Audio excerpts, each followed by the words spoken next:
welcome. Namaste. Hope everyone's doing well. A lot has changed. We're in a season of change. It's fall time. It's a Sunday here, and it's quiet. It's finally quiet.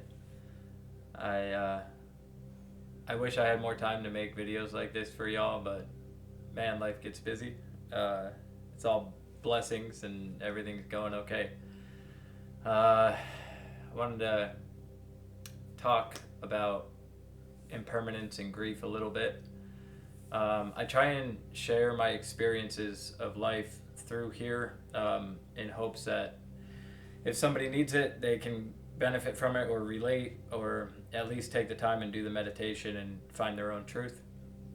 Some of you may have seen that I posted a video, or it was a little song and collage of me and my dad.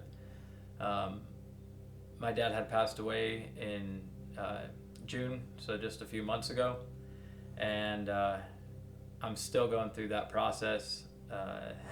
They call it the year of firsts, so just everything that's kind of going through this year. It's going to be a little tougher for me to do this today just because I'm going to be bringing his energy here. And my dad physically is gone, but I feel his spirit with me very, very much.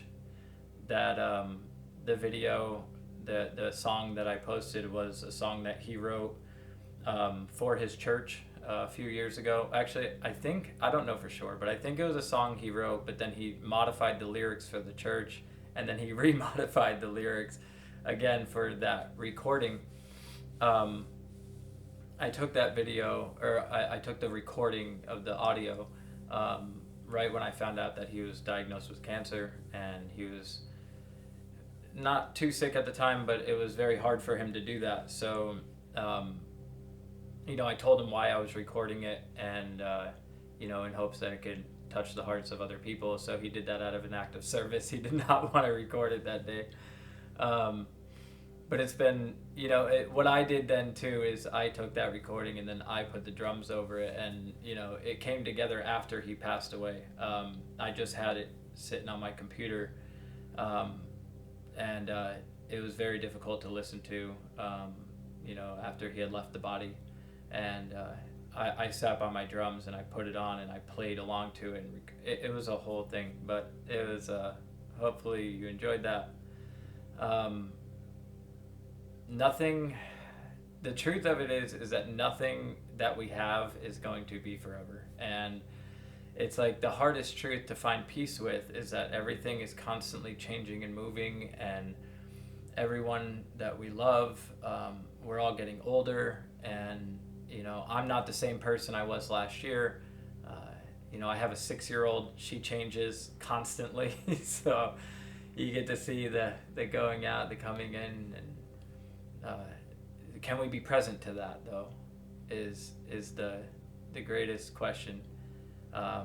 When my dad was passing, I was able to show up and be present and sober and connected to God, and he was, connected to God, and he had his own path, his Christian path, and I respect that. And I went there and we were sitting and holding moments of prayer, and all I can really say, if anyone has experienced it, is there is a sense of spirit and light that comes around someone when they're transitioning, and it was a very powerful experience. He kept his mind focused on God in the midst of great pain, great physical pain, and he taught me something that, no matter how great the pain, God is there, and the presence of God is there. And so yeah, it was like a horribly wonderful experience. As part of that, I was saying, can we be present in the midst of pain and suffering? Well, I hope so. I wanted to read a few things and then go into a meditation. I also recently saw Eckhart Tolle speak, and he was discussing a lot of the same thing. Like, life is going to happen. can we be present to it and bring the presence of God into that moment, into each moment? Like, even when I first started the video to now, like, there's been a shift, and energy is just constantly shifting and changing. This is how I see it anyway. And when we can, I mean, our bodies are a great mechanism of just like getting centered. As soon as you're moving from one thing to the other, like just breath, and I move throughout many. For my work, I'm mobile, so I'll be going into the jail and trying to help people there, and then I'm in my car with somebody, and as I move throughout the day, it's just like a constant recentering, like blinking a few times, breathing, saying a prayer, just like tuning back in. I think that's so important. I talk about addiction recovery a lot in here, and the one thing that pulls me out of the present moment the most is resentment or fear. Usually those two things are coupled together. Like, I have a fear about something, and then if that starts to get disturbed, and then I'll start to feel offended or something, and then all of a sudden I'm resentful. When I'm resentful, my mind at that time, and maybe some of you can relate, what happens when I'm resentful is I start building a case, why I'm right and why you're wrong. And when that's happening, I'm not present. I can't see the greater picture of things. I'm only focused here on how my ego, on how I want to be right. And there's a simple old saying, I'm not big on passing sayings along, but would you rather be right or would you rather be happy? And life has been really showing me a lot lately that I'd rather be happy. And if we have a meditation practice, and if we have a prayer life, and we try and do our best to be a decent human being, chances are we have the power to choose whether we're going to go down the hall of resentment or we're going to walk the hall to freedom. And if you could catch that fork in the road, which just recently, like the past year, I've been really getting all right with this, is I could watch my mind. Like in AA, the 10th step, watch for selfishness, dishonesty, fear. So I'm watching, and as soon as I see how I would need to be right, or my judgments I think are correct and you're wrong, like in that moment I stop, and that's where I recenter, breathe, pray, thy will, not mine, be done. And it's kind of like that, like all day long, people who have mental health conditions or addiction, we don't have, a lot of us just get thrusted into fear, and we get thrusted and driven by it, and resentment and things like that. So it's very important to be able to develop that sixth sense, to be able to watch the mind. And I found it through a daily meditation practice and consistently working, doing spiritual work, the 12 steps, and other things that I do in the yoga ashram and things like that. So, but like constantly being clean, because if I don't catch that resentment and I do fall into it, then it's my responsibility to come back and clean that up, right? Like, why did that happen? What were the how was it affected? And I go through a little mini self appraisal or self inventory, and and then if I hurt anyone, I have to make that right. Why would I do all that? So I could be present, because if I don't clean it up, then it's just going to lead into tomorrow and the next day and the next day. So it's just constant work to be conscious and aware. Some people don't want to do all that work. I have to.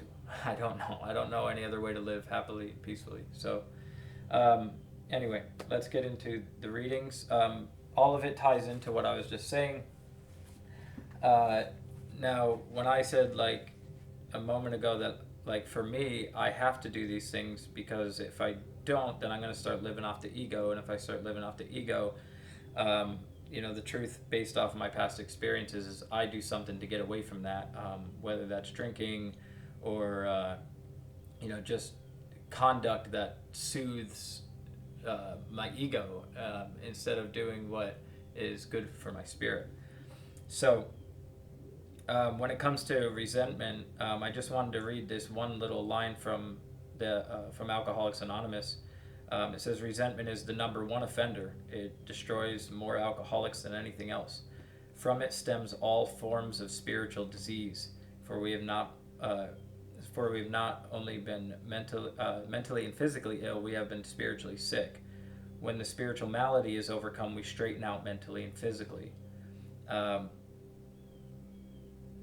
Spiritual disease, dis-ease of the way that I see this is that there's something like the ego mechanism in me is causing a lot of dis-ease and discomfort, and it's blocking me from the spirit. So I mean, there's moments where, I mean, we've all had this spiritual experience, where you're so fully present. Maybe it's like a concert event, or you're in group meditation, or just something, maybe hiking in the woods, and you have that moment when you're fully present, and like sometimes it's like laughter or crying and joy, and I mean, that's a great gift of spirituality.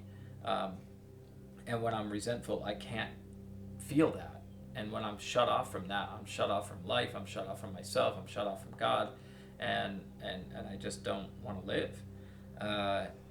So I really look at this. We have been, when the spiritual malady is overcome, we straighten out mentally and physical. That is my experience. It takes time, and it takes constant awareness and work on yourself. But the fact that I could stop and choose whether to, to entertain fear or not, like I was not able to do that a few years ago. So it is a wonderful practice. These are all just practices, and they have to be done all the time. If you want, you got to keep up on it. Is really what it's about.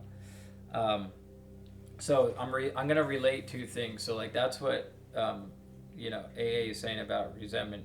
Obviously then from there, we put them on paper, and then we look at them. We look at how it harmed us, how it affected us, and then we look at only our mistakes. I hear a lot of people say, like, I'm looking for my part. You're not looking for your part. If you're doing any 12-step work, you're not looking for your part in the resentment, because that means that someone else still has a part. You disregard the other person completely. So if I'm resentful at someone, I put everything that they did aside, and I only look at my mistakes, and then I realize how I'm similar to them in some way, shape, or form.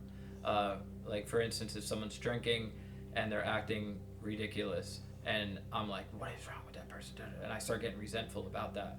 Resent means to resend, or to continuously come up in the mind. So if I'm resentful at that person, I'm going to find how sometime in the past, present, or future, how I could be that person, and or what it looks and feels like to be that person. So you end up coming at it with compassion, and then you look for where was I at fault? What mistakes did I make? Where was I selfish or dishonest or full of fear?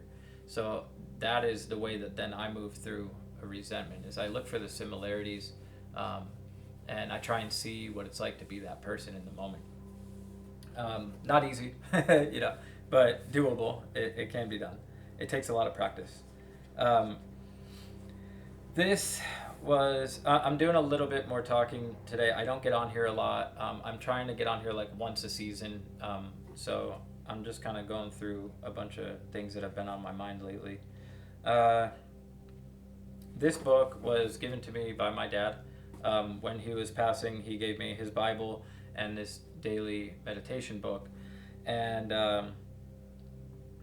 man, it's still so alive. Like, I read this and I feel him, I could hear him. It's truly like he didn't go anywhere. Actually, it feels like he's closer to me now, because when he was in the body, I used to go see him, once, twice a year. I would drive up to his house and, spend the weekend or something. But now it's just like, I don't know. It's like they say, call on the name and I'll be there. So I read this morning, and this is what got the ball rolling to do this video, because it talked about resentment, and I was like, wow, I could really relate that to the AA book. and try and help some of my people that are in recovery, or so we can relate. So I also love this too. I opened this book, and there's a little card with the cardinal on it, and it has the in memory of my dad. But right up here, my dad wrote, God didn't do it to you, he did it for you." I said that my first year of recovery, and me and my dad were on two different paths, but we were on the same path at the same time. It's like we were on just two different sides of the street, but going in the same direction. So I'm going to read this to you, and then we're going to go into some meditation. You could take from this what you want to take. You could leave what you want. Anything I said, same thing. If there's something you could relate to, cool. If not, just dismiss it. Everyone's paths are different. I try and be open to all walks and paths, and just share with you guys the little things that I find, because they're all like threads that weave together to make one masterpiece. So to live in my presence consistently, you must expose and expel your rebellious tendencies. When something interferes with your plans or desires, you tend to resent the interference. Try to become aware of each resentment, however petty it may seem. Don't push those unpleasant feelings down. Instead, let them come to the surface where you can deal with them. And then here, ask my spirit to increase your awareness of resentful feelings. Notice it's not saying, give me ease and it's not saying give me relief. It's saying let them come to my awareness, and let my spirit bring my awareness to them. Bring them boldly into the light of my presence so I can free you from them. So it's not saying that you can free yourself of them. It's saying that if you become aware of them, bring them to God or to meditation, and let the presence or the light, whatever you believe in, allow that to take it from you. The ultimate solution to rebellious tendencies is submission to my authority over you. Intellectually, you rejoice in my sovereignty, without which the world would be a terrifying place. That is my experience. But when my sovereign will encroaches on your little domain of control, you often react with a telltale resentment. I have done that. Have you? The best response to losses or thwarted hopes is praise. The Lord gives and the Lord takes away. Blessed be the name of the Lord. Remember that all good things, your possessions, your family and friends, your health and abilities, your time, are gifts from me. Instead of feeling entitled to these blessings, respond to them with gratitude. Be prepared to let go of anything I take from you, but never let go of my hand. So there it is. We think that we have possessions, and we think these things are mine, and my girlfriend, my house, my car, my job. But if you ever had that moment, when you get really present and you realize, wow, this is all borrowed stuff, and it's only based off of the programming you got, based off of who taught you when and what you learned, how it's just who's really in control of this stuff, so just to get a glimpse at the intuitive eye, to see through that lens, is that all this is impermanent, it's all borrowed, and none of it's going to last forever, and that we could just rejoice in it and just be present with it and just be grateful that we have what we have. And the ironic thing is, the more that I do that, the more God keeps bringing stuff to me, and AA's 12 steps, it's about power. Religious paths, spiritual paths, it's about power. I've lived without that power, and I was absolutely miserable.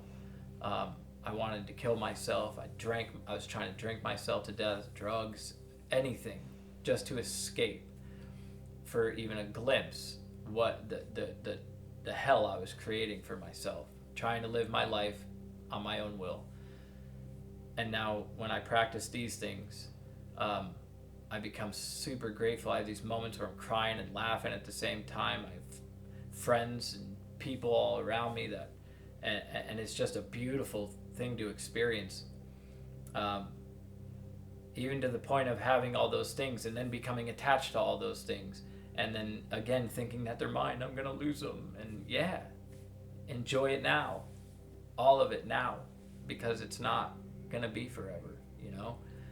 If you have kids, you know what I'm talking about. You're never going to have the 2-year-old version of your kid ever again, you know? Um, and it's important to be present in those moments and just really bring as much love as you can to it. Because to me, the only thing that lasts, you know, the material stuff doesn't, but I feel that the love and the connections do. So let's tune ourselves up to experience the rest of this day from that space of love and presence. So if you'd like, you could close your eyes.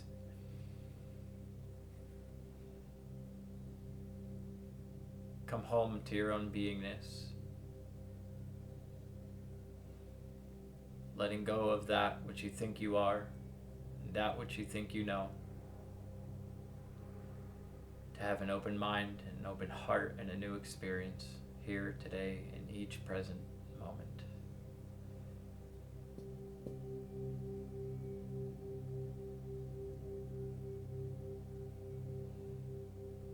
Let the exterior vibrations tune your interior vibrations to open you up to a spiritual experience.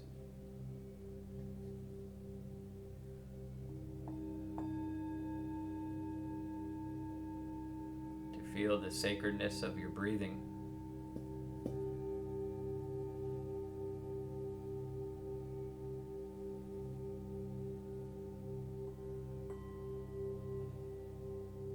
Just the miracle of being alive.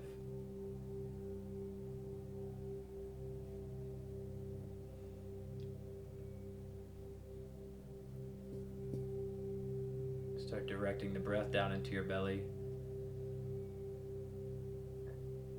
increasing power and awareness.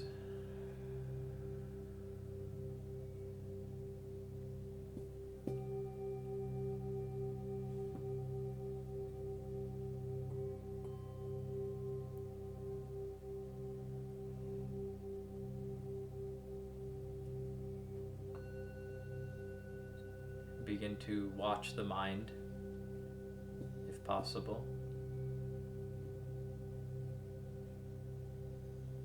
Just noticing if it begins to stray into the future or into the past.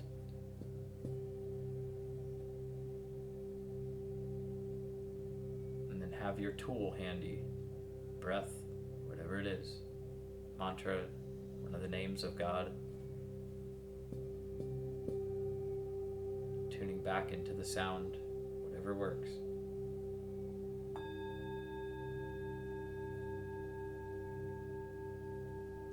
Breathing in, conscious awareness.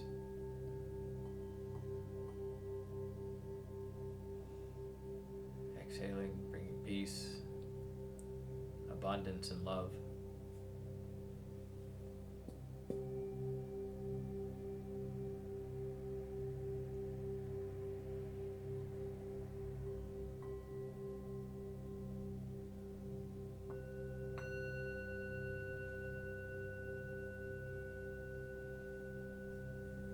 Tune up into the heart.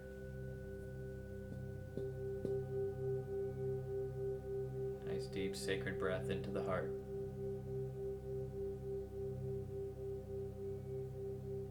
Exhale any resentment or fear or worry.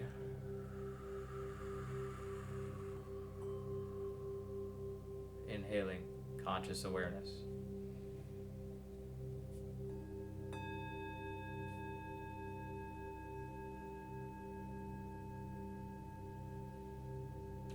Continuing in the rhythm of your own breathing.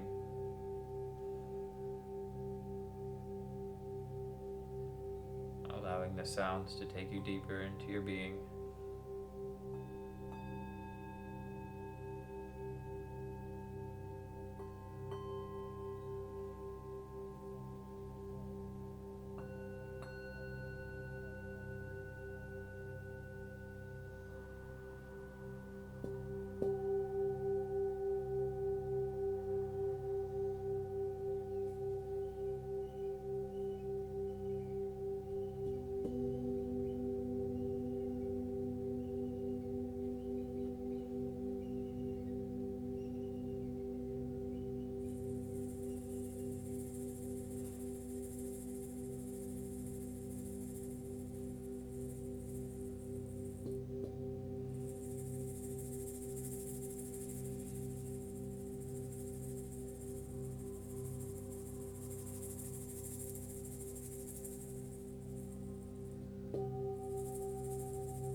center, slow breath,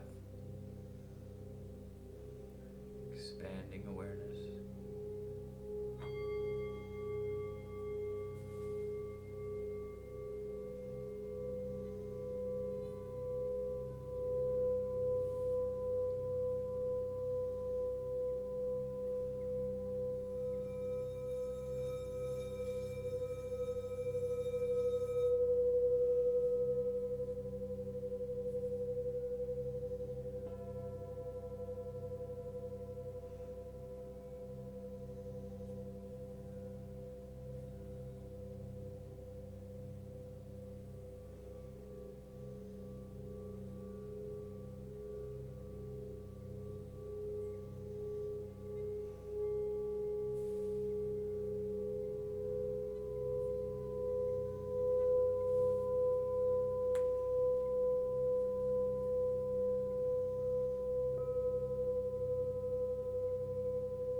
Silent awareness as the sound fades away.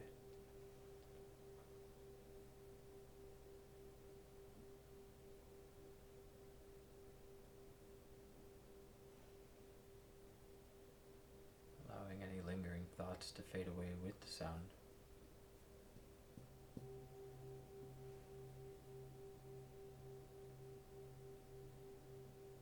Staying conscious at the heart.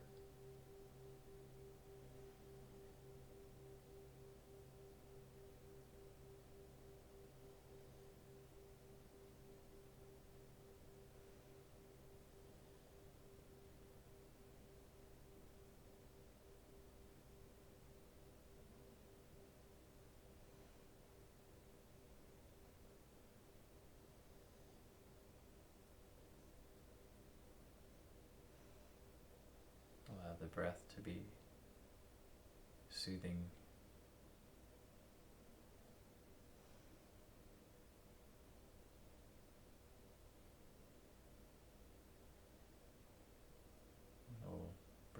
nice and slow down into the belly. Sigh it out. Breathing in now to the heart center. Sigh it out. And just placing the palms together in front of the heart if you choose to. Let the breath be natural.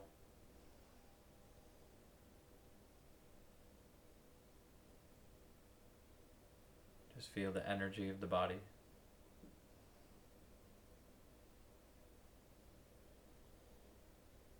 Connect into your own personal sacredness.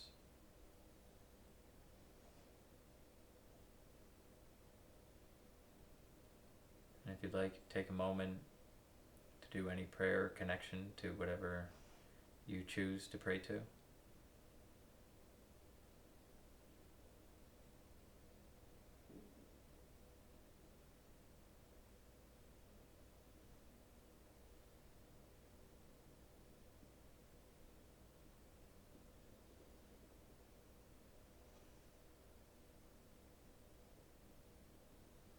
Enjoying peace of mind, enjoying the silence.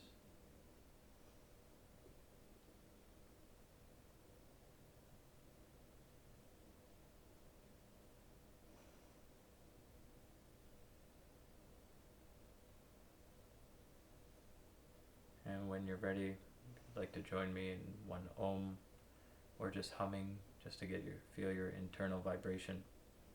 Breathing in.